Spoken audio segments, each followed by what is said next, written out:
कहानी का नाम बिलाव और चूहे की कथा।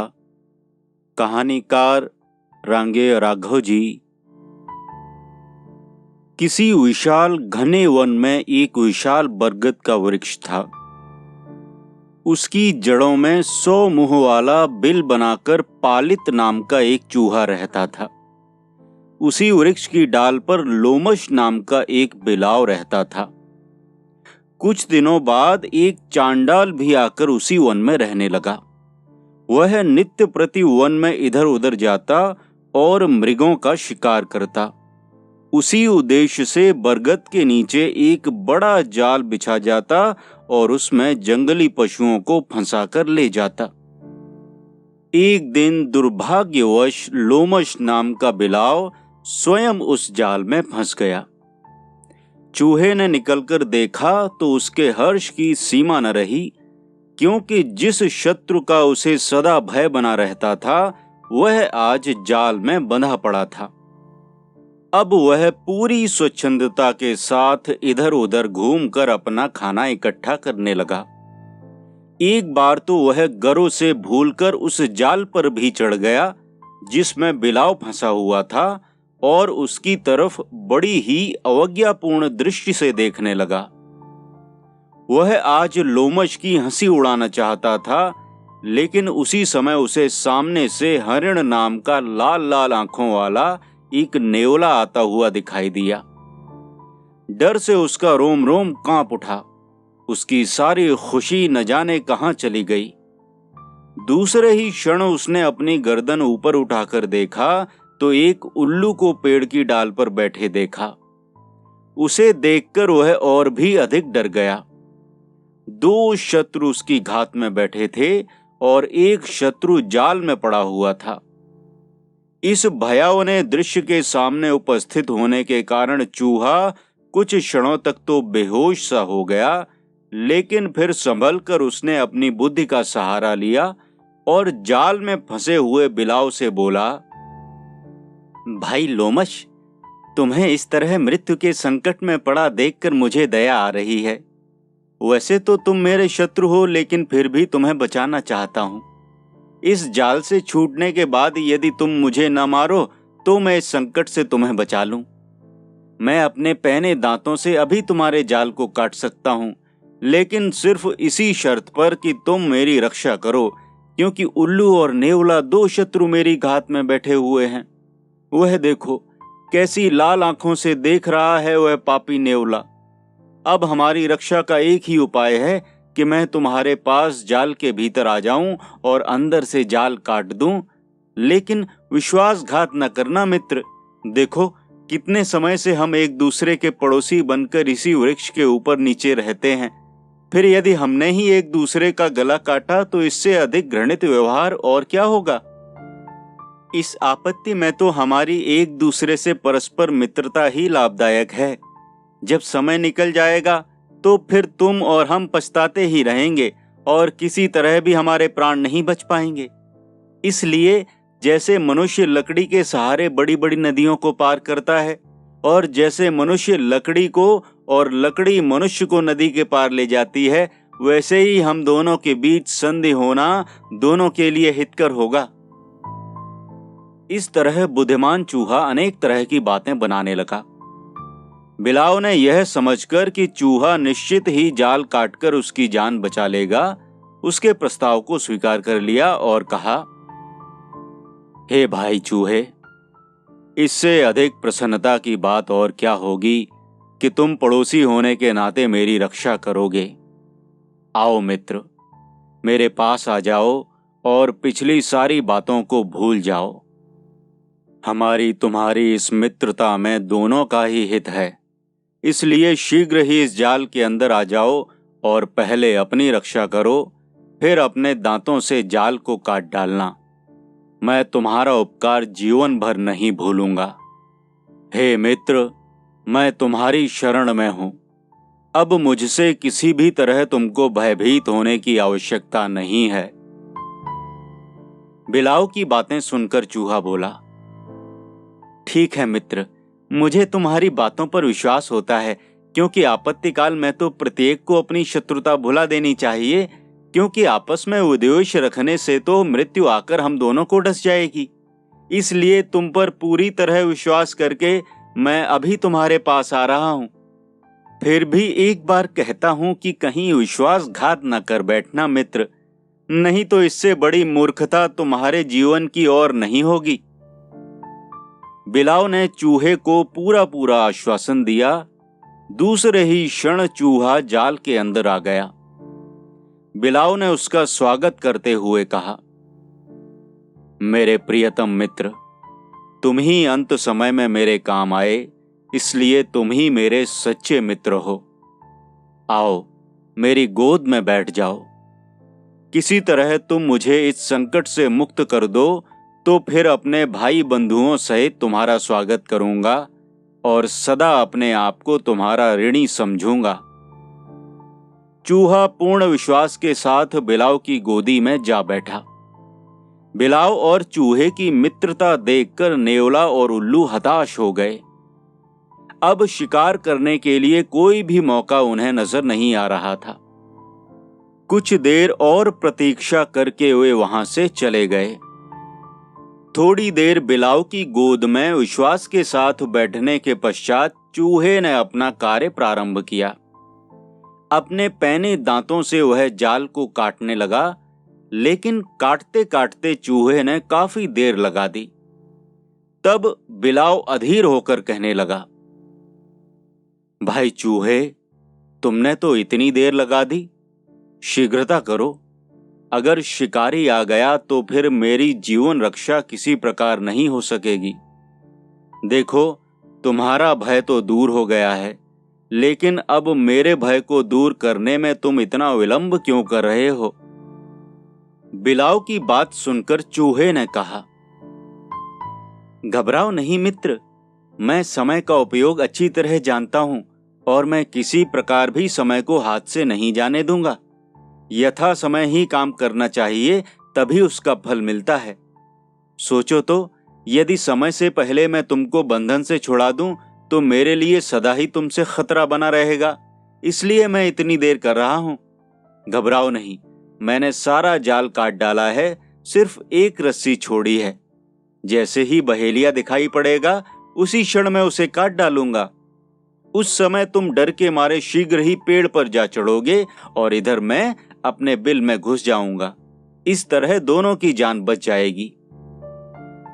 चूहे की यह बातें सुनकर बिलाव कहने लगा, हे मित्र चूहे, देखो तो मैंने किस तरह शीघ्र तुम्हारी जान बचा ली है, नहीं तो अब तक नेवला तुम्हारे शरीर के टुकड़े टुकड़े कर जाता। अब तुम मेरे काम में देरी करते हो, यह तो सज्जनता नहीं है। शीघ्रता करो मित्र, क्या तुम्हें मुझ पर विश्वास नहीं है? भूल जाओ पिछली बातों को। मैं सच कहता हूं, कभी भी तुम्हारा अनिष्ट नहीं करूंगा। हे मित्र, अब मुझे अधिक कष्ट न पहुंचाओ और शीघ्र ही इस जाल को काटकर मुझे मुक्त कर दो। इस पर चूहा बोला, हे भाई लोमेश, हम दोनों ने अपने अपने स्वार्थ के लिए एक दूसरे पर विश्वास किया है, लेकिन जिस मित्रता के कारण कुछ भी भय हो, उसके प्रति प्रत्येक को पूर्णतः सतर्क रहना चाहिए। बलवान के साथ संधि करके अपनी रक्षा में असावधानी करने से कुपथ्य करने के समान वह संधि अनर्थ हो जाती है। हे लोमेश, इस संसार में न तो किसी का कोई स्वाभाविक मित्र है और न कोई स्वाभाविक शत्रु। कार्यवश एक दूसरे के शत्रु या मित्र होते हैं। जिस तरह पालतू हाथी के द्वारा जंगली हाथी फंसाए जाते हैं, उसी तरह स्वार्थ की सिद्धि होने पर कोई किसी की परवाह नहीं करता। इसलिए मैंने काम को अधूरा ही रहने दिया है। व्याध दिखते ही मैं काम पूरा कर दूंगा और उस समय तुम अपनी जान बचाने के लिए पहले भागकर पेड़ पर चढ़ोगे और मेरा किसी प्रकार अहित नहीं कर सकोगे। देखो तो, एक ही रस्सी बची है। यह मत समझना कि मैं तुम्हारे साथ किसी प्रकार का विश्वासघात कर रहा हूं। यह तो मैं नहीं करूंगा, क्योंकि मित्र लोमश, क्या मैं तुम्हारे उपकार को भूल जाऊंगा? इस तरह बिलाव और चूहा बातें करते रहे। थोड़ी देर बाद ही चूहे को दूर से आता हुआ बहेलिया दिखाई दिया। उसने तुरंत ही रस्सी को कुतर डाला। यमराज के समान काले वर्ण वाले उस भयानक बहेलिये को देखते ही बिलाव भयभीत होकर पेड़ पर चढ़ गया और चूहा अपने बिल में घुस गया। बहेलिया बिलाव को पकड़ने भागा, लेकिन वह उसके हाथ नहीं आया। इधर चूहे पर भी उसे रोष आया, लेकिन बिल में उसका वश ही क्या था। अंत में हताश होकर वह अपने कुतरे हुए जाल को लेकर चला गया। जब वह चला गया तो बिलाव ने पुकार कर कहा, भाई चूहे, शत्रु तो चला गया, अब क्यों डर कर अंदर छिप रहे हो?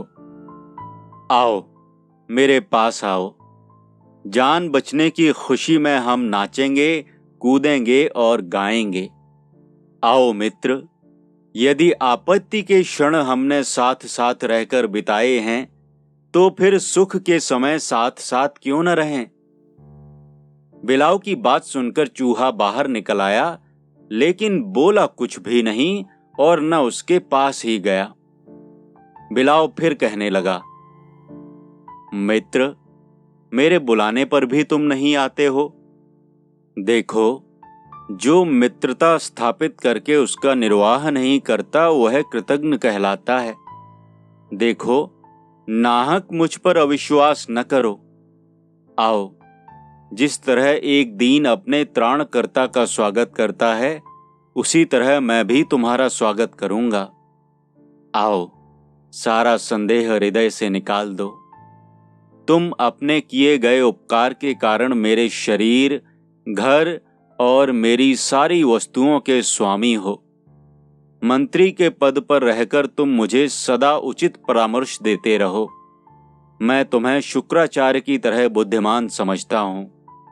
मैं अपने जीवन की शपथ खाकर कहता हूं कि तुम्हारे साथ कभी भी विश्वासघात नहीं करूंगा।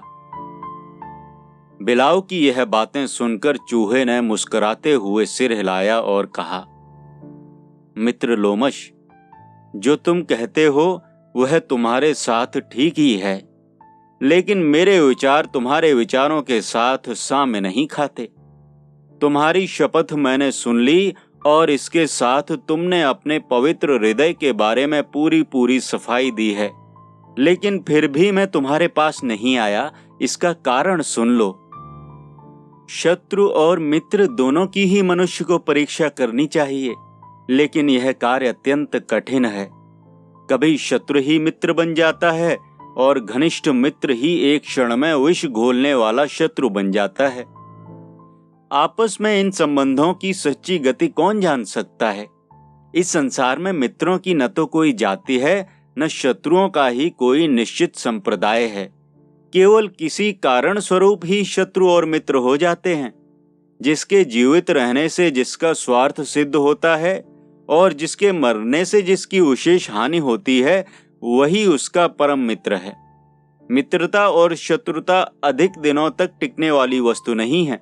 स्वार्थ ही मित्रता और शत्रुता का प्रधान कारण है, क्योंकि इसी के वश में होकर मित्र शत्रु हो जाते हैं और शत्रु भी मित्र के रूप में बदल जाते हैं।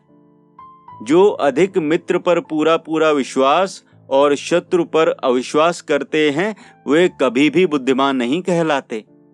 अविश्वासी व्यक्ति पर कभी विश्वास नहीं करना चाहिए और विश्वस्त व्यक्ति पर भी पूर्णतया विश्वास नहीं करना चाहिए। कभी कभी ऐसे सरलता से विश्वास कर लेने के कारण ऐसी आपत्ति उठ खड़ी होती है कि व्यक्ति का सर्वनाश हो जाता है। हे भाई लोमश, और तो क्या कहूं, इस संसार में माता पिता, मामा भांजे और अन्य भाई बंधु सभी अपना स्वार्थ पहले सोचते हैं। सभी दूसरों से पहले अपना बचाव चाहते हैं। सोचो तो, जब पुत्र पतित हो जाता है तो माता पिता समाज में अपनी प्रतिष्ठा बचाने के लिए उस पुत्र का त्याग कर देते हैं। यही स्वार्थपरता हमारे परस्पर संबंधों की मूल प्रेरणा है। तुम जब तक जाल में थे तब तक तो मुझसे दबे हुए थे, क्योंकि तुम्हारा बहुत बड़ा स्वार्थ मेरी ताकत के साथ अटका हुआ था। लेकिन अब तुम पूर्णतः मुक्त हो गए हो और इसी कारण तुम्हारा कोई भी स्वार्थ इस समय मुझसे नहीं अटका हुआ है। फिर भी तुम स्वभाव के बड़े चंचल हो।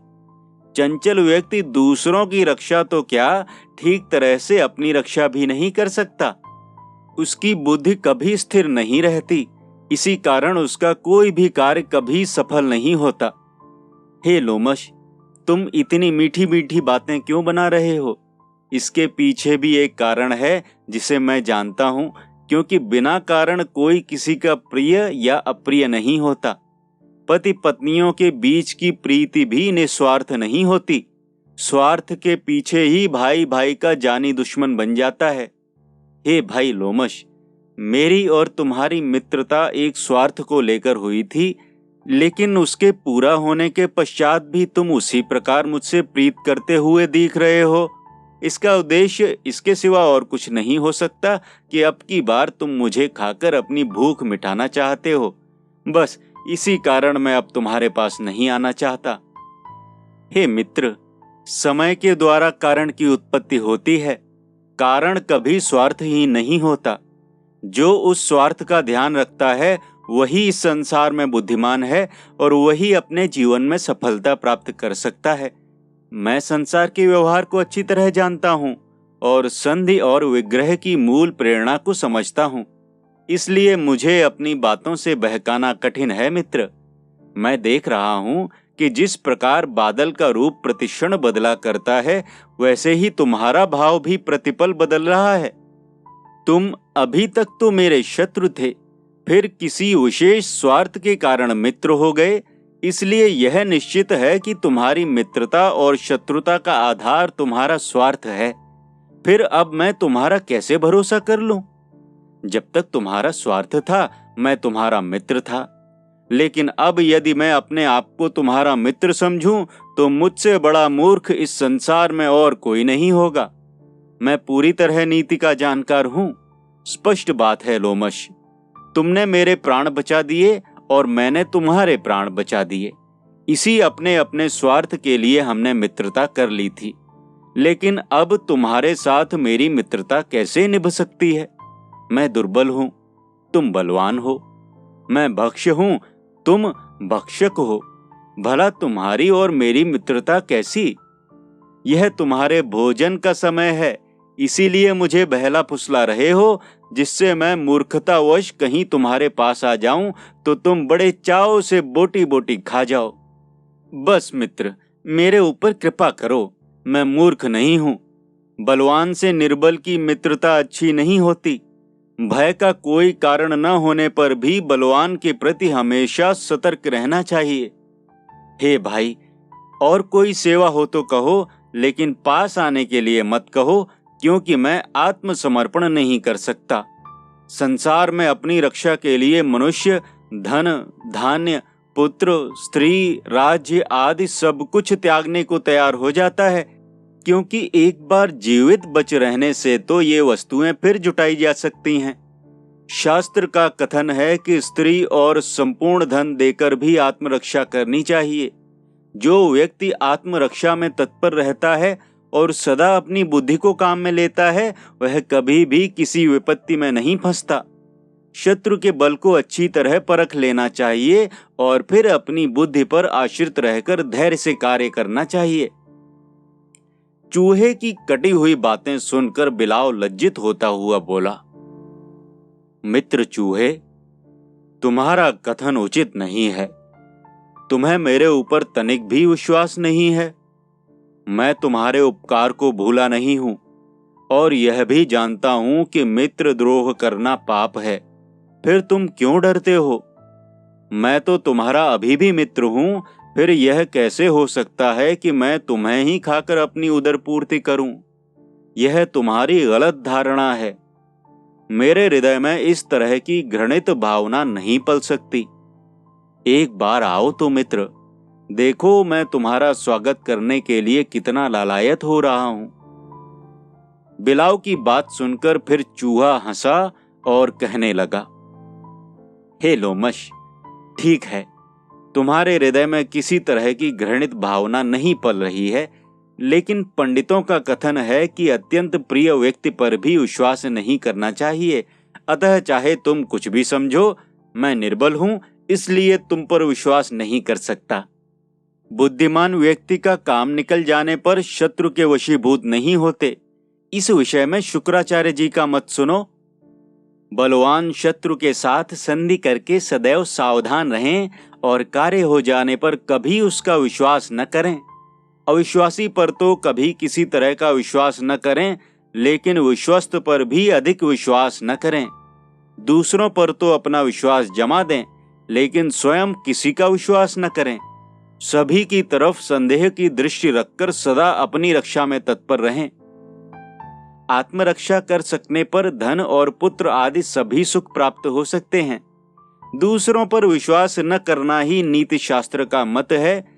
जो व्यक्ति किसी पर विश्वास नहीं करता, वह निर्बल होने पर भी शत्रुओं के चंगुल में नहीं आता, और जो सभी पर विश्वास करता है, उस बलवान को भी निर्बल शत्रु मार डालता है। हे लोमश, तुम स्वभाव से ही मेरे शत्रु हो। तुमसे मुझे अपनी रक्षा करनी चाहिए और तुम्हें भी बहेलिये से सतर्क रहना चाहिए। चूहे के यह कहते ही बिलाव बहेलिया का नाम सुनते ही वहां से भाग गया और इधर चूहा अपने बिल में घुस गया।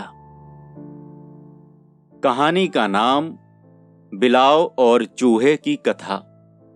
कहानीकार रांगेय राघव जी। वाचनकर्ता अमित पांडे।